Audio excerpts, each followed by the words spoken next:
Last ವಿಡಿಯೋದಲ್ಲಿ vapour pressure relative lowering of vapour pressure ಕಲ್ತಿದ್ವಲ್ಲ.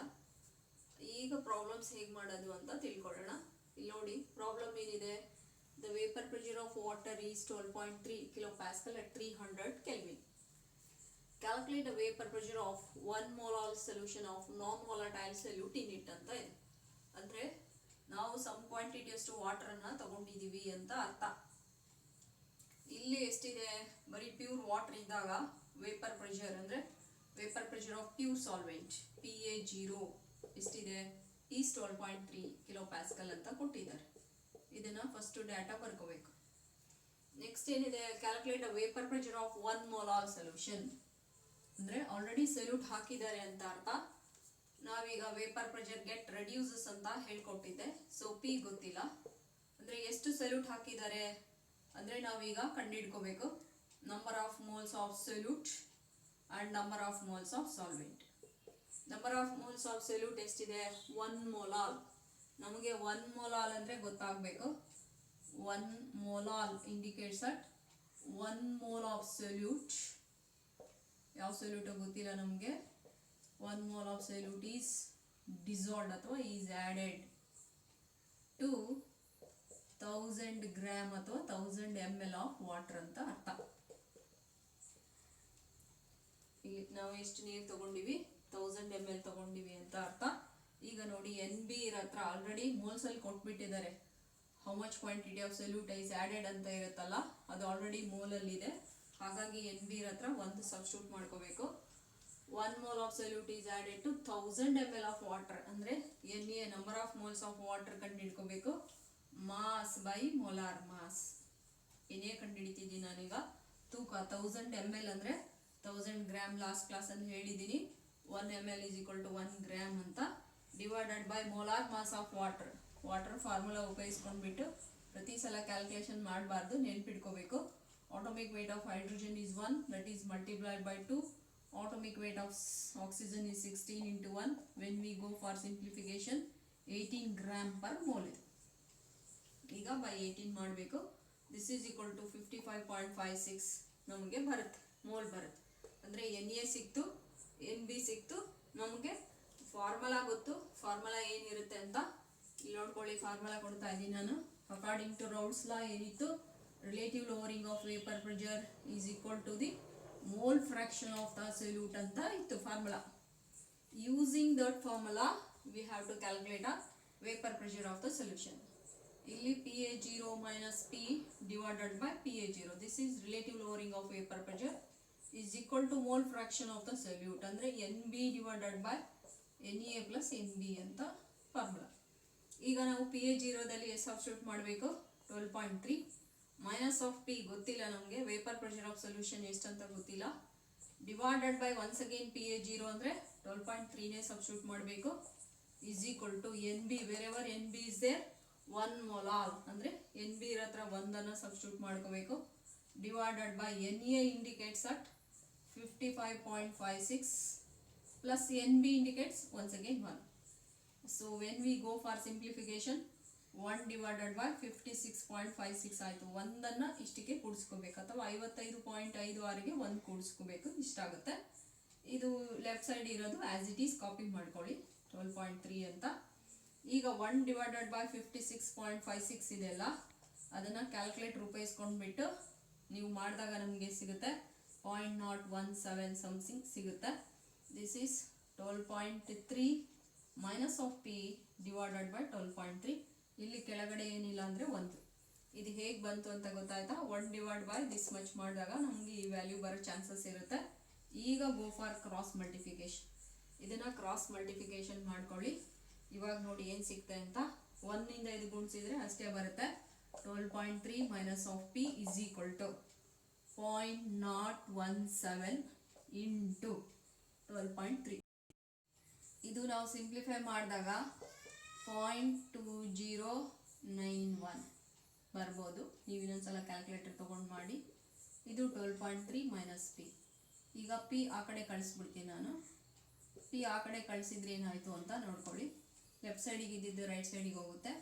ಅವಾಗ plus P is equal to ಇಲ್ಲಿ 12.3 ಇದೆಯಲ್ಲ ಅದು ಹಾಗೆ ಇಟ್ಕೊಳ್ತಾ ಇದ್ದೀನಿ. ಈ ಟರ್ಮನ್ನು ಲೆಫ್ಟ್ ಸೈಡಿಗೆ ತರ್ತಾ ಇದ್ದೀನಿ. 0.2091. ನೀವು 12.3 ಒಳಗಡೆ 0.2091 ಸಬ್ಸ್ಟ್ರಾಕ್ಟ್ ಮಾಡಿ, ಆವಾಗ ನಮಗೆ ಮೇ ಬಿ 12.08 ಅಥವಾ 09 ಆನ್ಸರ್ ಬರುತ್ತೆ. This is vapour pressure of solution. ಇಲ್ಲಿ ನೋಡಿ, ದಿಸ್ ಪ್ರಾಬ್ಲಮ್ ಕ್ಯಾರಿ 3 ಮಾರ್ಕ್ಸ್. ನಮಗೆ 3 ಮಾರ್ಕ್ಸ್ ಎಲ್ಲಿ ಅಲಾಟ್ ಆಗುತ್ತೆ ಅಂತ ನೋಡ್ಕೋಬೇಕು. ಒಂದು ಫಾರ್ಮುಲಾ ಬರೆಯೋಕ್ಕೆ, related formula, which formula is use to calculate the vapour pressure of solution ಅಂತ. ಅಂದರೆ ವೇಪರ್ ಪ್ರೆಷರ್ ಆಫ್ ಸೊಲ್ಯೂಷನ್ ಕಂಡುಹಿಡಿಯಲಿಕ್ಕೆ ಯಾವ ಫಾರ್ಮುಲಾ ಉಪಯೋಗಿಸ್ತೀವಲ್ಲ ಆ ಫಾರ್ಮುಲಾ ಬರೆಯೋಕ್ಕೆ 1 ಮಾರ್ಕ್ಸ್ ಇರುತ್ತೆ. ಎಲ್ಲ ಡಾಟಾ ಸಬ್ಸ್ಟಿಟ್ಯೂಟ್ ಮಾಡಿ ಕ್ಯಾಲ್ಕುಲೇಷನ್ ಮಾಡ್ತೀರಲ್ಲ ಇಲ್ಲಿವರೆಗೂ, ಇಲ್ಲಿಂದ ಹಿಡಿದು ಇಲ್ಲಿವರೆಗೂ 1 ಮಾರ್ಕ್ಸ್ ಅಲಾಟ್ ಆಗುತ್ತೆ. 1 more ಮಾರ್ಕ್ ಎಲ್ಲಿ ಬರುತ್ತೆ, ಇಲ್ಲೇ ಬರೀಬೇಕು ಆ್ಯಕ್ಚುಲಿ.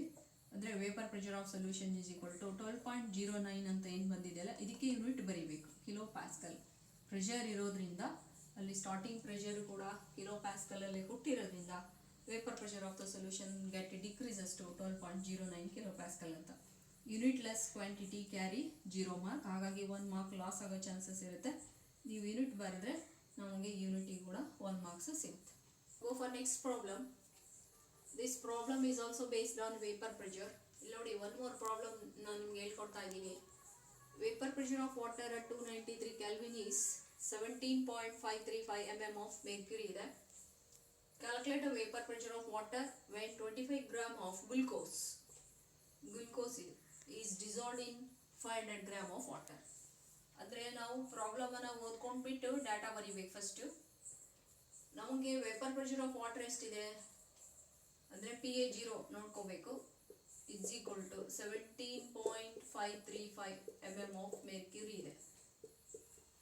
ನೆಕ್ಸ್ಟ್ ಏನು ಮಾಡ್ತೀವಿ, ನಾವೀಗ vapour pressure of water calculate ಮಾಡಬೇಕು. ವೆನ್ 25 ಗ್ರಾಮ್ ಆಫ್ ಗ್ಲುಕೋಸ್, ಅಂದರೆ ನಾವು ಇಲ್ಲಿ ವಾಟರ್ ಎಷ್ಟು ತೊಗೊಂಡಿವಿ, 500 ಗ್ರಾಮ್ ಆಫ್ ವಾಟರ್ನ ತೊಗೊಂಡಿವಿ ಅಂತ ಅರ್ಥ. ಅಂದರೆ ನಮಗೆ 500 ಗ್ರಾಮ್ ಆಫ್ ವಾಟರ್ ಅಂದರೆ WA is equal to 500 grams ಇತ್ತು ಅಂತ ಅರ್ಥ. ಇದಕ್ಕೆ ಏನು ಮಾಡ್ತಾ ಇದೀವಿ, 25 ಗ್ರಾಮ್ ಆಫ್ ಗ್ಲುಕೋಸ್ ಹಾಕ್ತಾ ಇದೀವಿ. ಅಂದರೆ WB, just we are adding 25 gram of glucose.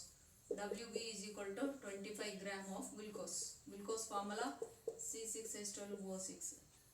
ಹಾಕಿದಾಗ ಏನಾಯಿತು, ವೇಪರ್ ಪ್ರೆಷರ್ ಆಫ್ ವಾಟರ್ ಇಷ್ಟತ್ತೆಲ್ಲ, ಈಗ ಎಷ್ಟಾಯಿತು ಅಂತ ಕಂಡುಹಿಡಬೇಕು. Calculate vapour pressure of water when 25 gram of glucose is dissolved in 500 gram of water. ಅಂದರೆ ಇದಕ್ಕೆ 25 ಗ್ರಾಮ್ ಗ್ಲುಕೋಸ್ ಹಾಕಿದಾಗ ಈ ನೀರಿನ ವೇಪರ್ ಪ್ರೆಷರ್ 25 ಗ್ರಾಮ್ ಗ್ಲುಕೋಸ್ ಅಂದರೆ ಅದು ಸೊಲ್ಯೂಟ್. ಸಾಲ್ವೆಂಟಿಗೆ ಹಾಕಿದಾಗ ನಮಗೆ ವೇಪರ್ ಪ್ರೆಷರ್ ಆಫ್ ಸೊಲ್ಯೂಷನ್ ಎಷ್ಟು ಅಂತ ಗೊತ್ತಿಲ್ಲ. That should be calculated. ಈಗ ನಾವು ಏನು ಮಾಡಬೇಕು, WA WB ಗೊತ್ತಿದೆ. ಈಗ ನಾವು by using the formula number of moles calculation ಮಾಡ್ಕೋಬೇಕು. NA ಕ್ಯಾಲ್ಕುಲೇಷನ್ ಮಾಡಬೇಕು, mass divided by molar mass. A always solvent ಅಂತ ತಗೋಬೇಕು, ಪ್ರಯಾರಿಟಿ. ಬಿಗೆ ಸೊಲ್ಯೂಟ್ ಅಂತ ತಗೊಂಡಿರಬೇಕು. ನಾವೀಗ ಸಾಲ್ವೆಂಟಿಂದ ಕಂಡು ಹಿಡಿತಾ ಇದೀವಿ. ಸಾಲ್ವೆಂಟ್ ಅಂದರೆ ಯಾರು, ವಾಟರ್. 500 ಗ್ರಾಮ್ ಆಫ್ ವಾಟರ್ ಇತ್ತಲ್ಲ ಅದು. ಮಾಸ್ ಎಷ್ಟಿದೆ ನಮಗೆ, 500 ಇದೆ, ಹೌದಾ.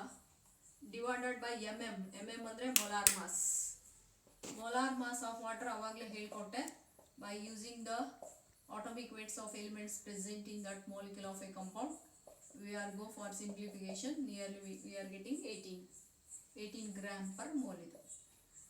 ಈಗ ಮೊಲಾರ್ ಮಾಸ್ ಆಫ್ ವಾಟರನ್ನು ನಾನು 18 ಬರಿತಾ ಇದ್ದೀನಿ. ಇದು ಸಿಂಪ್ಲಿಫೈ ಮಾಡಿದಾಗ ನಮಗೆ ಸಿಗುತ್ತೆ 27.77 ಸಿಗುತ್ತೆ. ಇದು NA ಸಿಕ್ತು.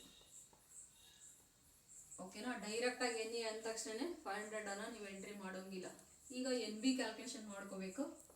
NB ಅಂದ್ರೇನು, number of moles of solute. ಮತ್ತೆ same formula, mass by molar mass. Mass ತೂಕ ಎಷ್ಟು ಕೊಟ್ಟಿದ್ದಾರೆ, 25 ಕೊಟ್ಟಿದ್ದಾರೆ, 25 ಬರ್ಕೋಬೇಕು. ಮೋಲಾರ್ ಮಾಸ್ ಕೊಟ್ಟಿದ್ದಾರಾ, ಮೊಲಾರ್ ಮಾಸ್ ಆಫ್ ಗ್ಲುಕೋಸ್ ಕೊಟ್ಟಿಲ್ಲ, ಅದನ್ನು ಕ್ಯಾಲ್ಕುಲೇಷನ್ ಮಾಡಬೇಕು. C6H12O6. ನೀವು ಕೆಲವೊಂದು ವ್ಯಾಲ್ಯೂಸನ್ನು ಬಯಾಟ್ ಮಾಡ್ಕೊಂಡಿದ್ರೆ ಓಕೆ. ಈಗ ಬಯಾಟ್ ಆಗಿಲ್ಲ ನಿಮಗೆ, ಅದಕ್ಕೋಸ್ಕರ ಹೇಳ್ತಾ ಇದ್ದೀನಿ. ಕಾರ್ಬನ್ನು 12 into 6 ಬರಿಬೇಕು. Atomic weight of carbon is 12, that is multiplied by 6, plus atomic weight of hydrogen is 1 into 12, plus atomic weight of oxygen is 16 into 6. ಇದು ಸಿಂಪ್ಲಿಫೈ ಮಾಡಿದಾಗ ನಮಗೆ 180 ಗ್ರಾಮ್ ಪರ್ ಮೋಲ್ ಸಿಗುತ್ತೆ. ಗ್ರಾಮ್ ಸಿಗುತ್ತೆ, ನಾವು ಯೂನಿಟ್ ಬರಿಬೇಕು. 180 answer ಸಿಗುತ್ತೆ gram per mole ಅಂತ. ಅಂದರೆ 12 ಆಗಲೇ 72, 12 ಒಂದಲೇ 12, 16 ಆಗಲೇ 96.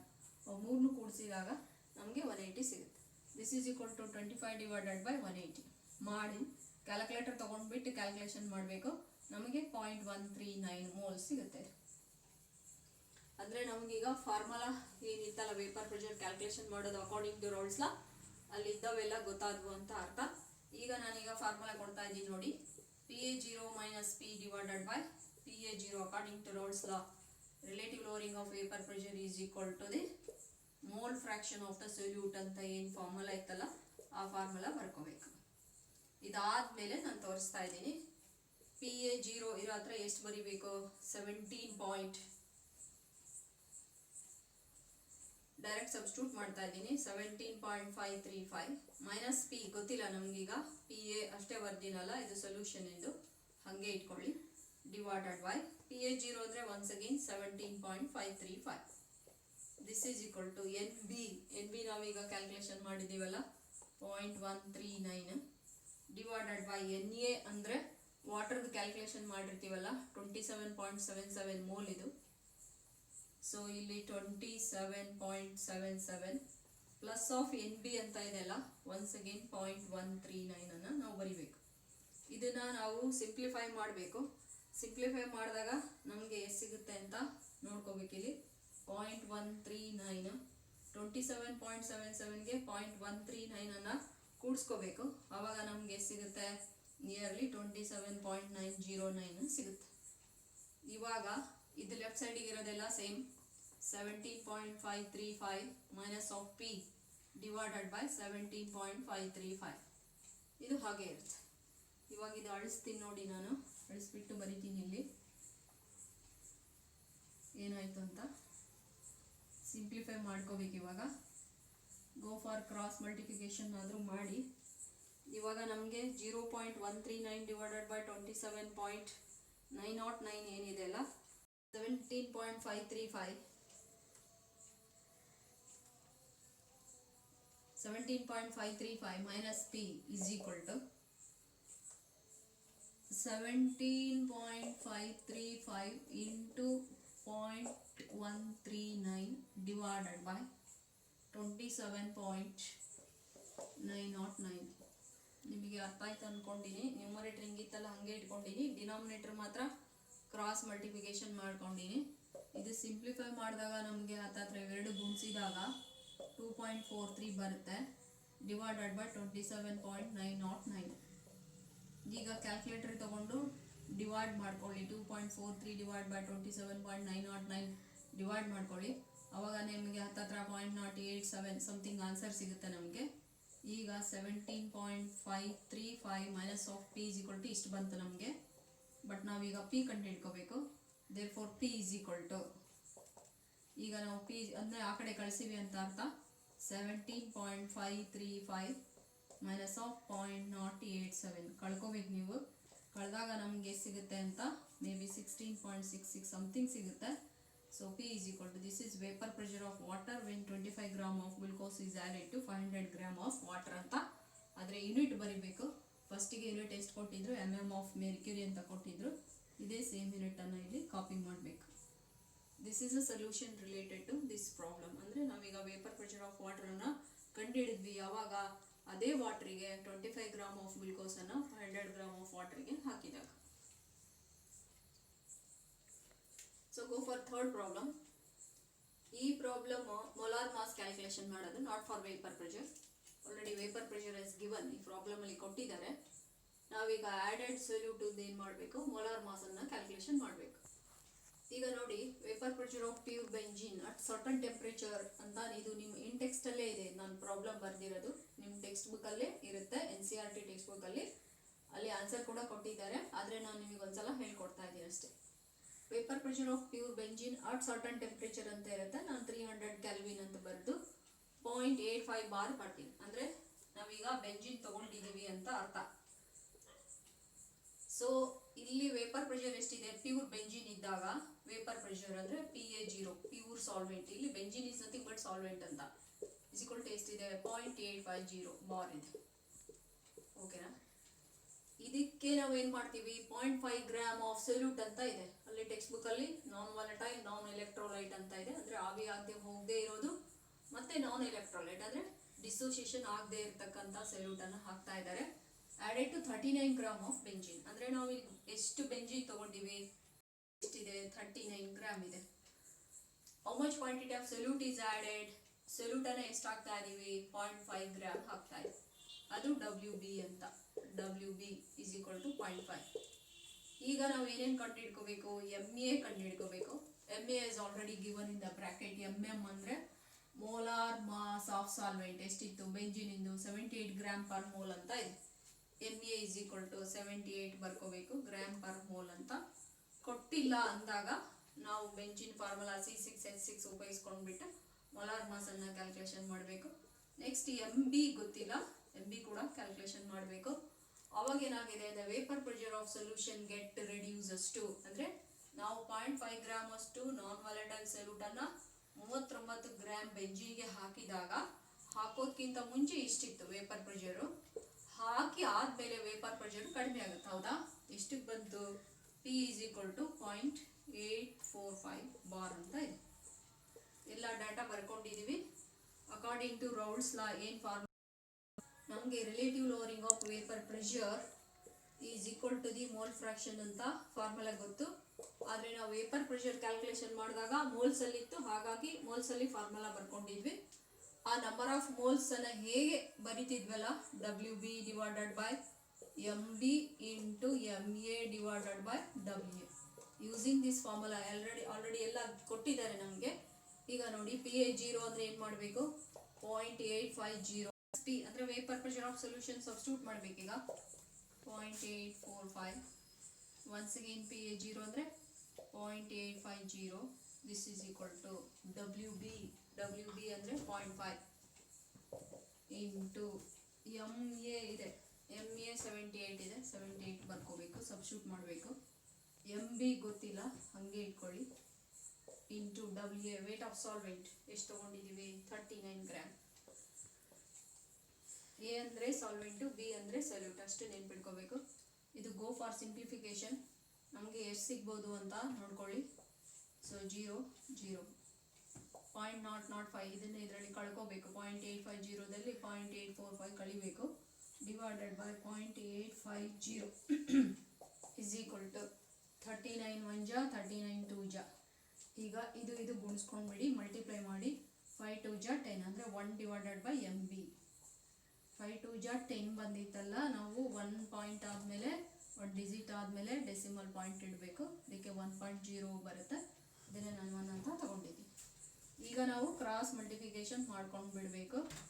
0.005 into m b is equal to 0.850. ಈಗ ನಾವು ಎಮ್ ಬಿ ಕ್ಯಾಲ್ಕುಲೇಷನ್ ಮಾಡಬೇಕು. M b is equal to 0.850 divided by 0.005. ನಿಮ್ಮ ಹತ್ರ ಕ್ಯಾಲ್ಕುಲೇಟರ್ ಇದ್ದರೆ ಕ್ಯಾಲ್ಕುಲೇಷನ್ ಮಾಡಿ ಆನ್ಸರನ್ನು ಬರೆದಾಗ ನಮಗೆ ಹತ್ತತ್ರ ಎಷ್ಟು ಬರುತ್ತೆ, 170 ಗ್ರಾಮ್ ಪರ್ ಮೋಲ್ ಬರುತ್ತೆ. 170 ಗ್ರಾಮ್ ಬರುತ್ತೆ. ನೀವು ಮುಂದೆ ಯೂನಿಟ್ ಬರಿಬೇಕು, ಗ್ರಾಮ್ ಪರ್ ಮೋಲ್ ಅಂತ.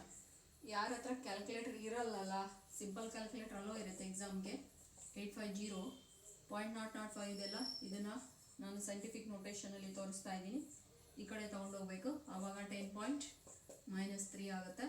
ಈಗ ನೀವು ಇದನ್ನು ಕೂಡ 850 ಅಂತ ಮಾಡಿಕೊಂಡ್ರೆ ಏನಾಗುತ್ತೆ ಅಂತ ನೋಡಿ. 850 ಇಂಟು 10⁻³ ಡಿವೈಡೆಡ್ ಬೈ 5 ಇಂಟು 10⁻³. ಇಲ್ಲಿರೋ ಡೆಸಿಮಲ್ ಪಾಯಿಂಟನ್ನು ಇಲ್ಲಿಗೆ ಒಯ್ದಿದ್ದೀವಿ ಅಂತ ಅರ್ಥ. Gate cancel. 5 1 ಜಾ 5 1 ಜಾ 5 3 ಉಳಿತು, 5 7 ಜಾ 35.